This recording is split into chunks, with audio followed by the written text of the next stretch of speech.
గత ప్రభుత్వంలో చేసిన భూ అరాచకాలతో పాటు ప్రజలకు తీవ్ర సమస్యలు తలెత్తాయని మంత్రి అనగాని సత్యప్రసాద్ అన్నారు. రెవెన్యూ సదస్సుల ద్వారా వాటిని తొలగించే ప్రయత్నం చేస్తున్నామని అన్నారు.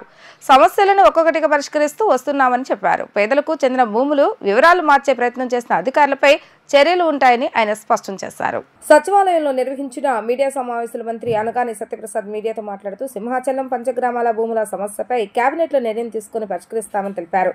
రిజిస్ట్రేషన్ విలువల హేతుబద్ధీకరణ త్వరలో ఉంటుందని తెలిపారు. గుంటూరు, మార్కాపురం తదితర ప్రాంతాల్లో బుక్ వాల్యూ తక్కువే ఉందన్నారు. కొన్ని చోట్ల తగ్గిస్తే మరికొన్ని చోట్ల రిజిస్ట్రేషన్ విలువలు పెరుగుతాయని అన్నారు.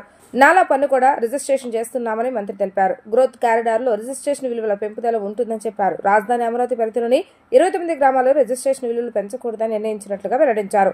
రాష్ట్రంలో పెద్ద ఎత్తున పెట్టుబడులు రాబోతున్నాయని తెలిపారు. దావోస్ పర్యటనలో సీఎం చంద్రబాబు నాయుడును చాలా మంది పారిశ్రామికవేత్తలు కలిసి హామీ ఇచ్చారని అన్నారు. వైసీపీ నిర్బంధాలకు వ్యతిరేకంగా చేసిన యువగలం పాదయాత్రకు నేటితో 2 నెలలు పూర్తయిందని చెప్పారు. జగన్ ప్రభుత్వం అడ్డంకులన్నీ అధిగమించి లోకేష్ పాదయాత్ర చేస్తారని అన్నారు. ఎన్నికలు ఇచ్చిన అన్ని హామీలను రాష్ట్ర ప్రభుత్వం నెరవేరుస్తుందని అన్నారు. ఈ రోజుకి సరిగ్గా 2 సంవత్సరాల ముందు మా యువ నాయకులు శ్రీ నారా లోకేష్ గారు అప్పటి ప్రభుత్వం చేసిన అరాచకాలన్నీ కూడా ప్రజల మధ్యన ఎండగట్టి ప్రజల కష్ట సుఖాలు తెలుసుకుని ఏదైతే రాబోయే రోజుల్లో అంటే అప్పటి నుంచి ఇప్పటికి చంద్రబాబు నాయుడు గారు మళ్ళీ ముఖ్యమంత్రి అయిన తర్వాత ఎలాగా మెరుగైన పరిపాలన ఇవ్వాలనే లక్ష్యంతో యువగలం అనే అద్భుతమైన కార్యక్రమం చేపట్టిన సంగతి మీకు తెలిసిందే. ఆ రోజుల్లో ఈ రాష్ట్రంలో గత ముఖ్యమంత్రి చేసిన అరాచకాలతో ఎవరు కూడా బయటకు వచ్చి స్వాగతం కూడా పలకని పరిస్థితి, ఎవరు కూడా ప్రతి నమస్కారం పెట్టలేని పరిస్థితి. కానీ వాళ్ళందరిలో కూడా మార్పు తీసుకొచ్చి చైతన్యం తీసుకొచ్చి అద్భుతమైనటువంటి ఒక ఆదరణతో మా యువగలం ఆ రోజున ముందుకు వెళ్ళింది. ఆ ప్రజా ఆదరణ చూసి అప్పటి ముఖ్యమంత్రి భయపడి జియో నెంబర్ 1 తీసుకొచ్చి ర్యాలీలు వద్దు, స్పీచ్లు వద్దు అని ఎన్ని ఆటంకాలు పెట్టినా ఆఖరికి రోడ్డు మీద స్టూలు వేసుకుని స్టూల్ మీద మాట్లాడినా కూడా ఆపినట్టు పరిస్థితి. అన్నీ కూడా అధిగమించి ఎన్ని అడ్డంకులు వచ్చినా కూడా అట్లనే అధిగమించి ప్రతి ఒక్క పేదవాడి గుండెని హద్దుకునే విధంగా యువగలం సాగింది.